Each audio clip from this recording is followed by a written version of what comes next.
All right, welcome to the review over the algebra fraction unit. We are going to simplify fractions. We're going to multiply algebra fractions. We're going to add them, and we're going to solve a couple equations. So this is the most basic stuff out of the things that we talked about over the last few days. So on this situation here, to simplify a fraction, we factor and then we cancel out the like factors, which is basically we're dividing the same thing by the same thing, which means that it is 1. So this is the difference of two perfect squares, x plus 6, x minus 6 over x plus 6. So we always know how that factors because that's a perfect square, that's a perfect square. We cancel out our like factors and we get x minus 6. Then we factor here, factor, over, factor. Boom, ba-dee, bump, bump, ba-dump. So all x's, and then we got to make 5 and 2 to make 7, so it's plus 2, plus 5. And then this is the difference of two perfect squares down here. So we have the same thing divided by the same thing, it cancels out. We're left with x plus 5 over x minus 2. So there are the two answers for that. So when we multiply, we're going to do the same thing. We're going to factor and then cancel out like factors to simplify the multiplication. So this doesn't factor, so I write x plus 5 over 7 times 9 over x plus 5, x minus 5. So hopefully you recognize that's the difference of two perfect squares. We've seen it 100 times. This cancels out, and we're left with 9 over 7 times x minus 5. So we've been leaving this factored, and typically that's the way it needs to be in the future. All right, then we're going to do the same thing here. X plus 1 doesn't factor over 4 times x plus 2. This factors here. So we got x and x. 6 and 1 is what comes to mind because 6 and 1 make the 7 in the middle by addition. Then we can hack-attack those, and we're left with x plus 2 over 4 times x plus 6. All right, to the back side. So these kind of go together because you factor and you cancel out like factors. You factor, cancel out like factors. And there's really not much to do here, just numerator times numerator, denominator times denominator, and you get that answer, etc. Okay, backside. When we add or subtract fractions, this is just adding, we have to have a common denominator. So these need to both be 15. We change our fraction by multiplying. So if we multiply by 3, we get 15. We're going to do that in the bottom and the top, numerator and denominator. This one needs an x squared.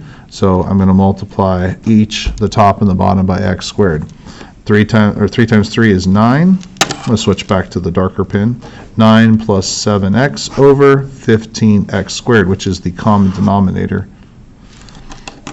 Here we're going to factor this so we can see what we have. Right? Factoring exposes what the problems are made up of.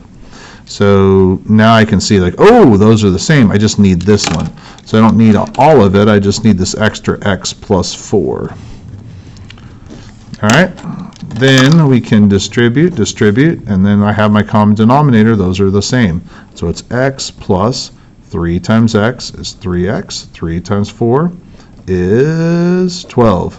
So we're going to distribute. When we have the number in front of the parentheses like that, we multiply it through, distribute it over the common denominator,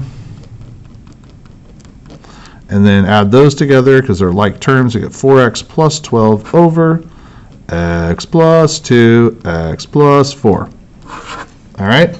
Typically in future classes, you're going to leave this factored because you'll need to know information when this is factored versus multiplying it back together. So that's how I'm going to leave it. All right, now the last two are kind of related to this, where especially number 8, and I'll show you why here in a second. Okay, when you solve a proportion, you cross multiply. So we love our binomials. So we hug our binomials, put some parentheses around them. So 5 times the x plus 1 is equal to this times this. We cross multiply to solve our proportions.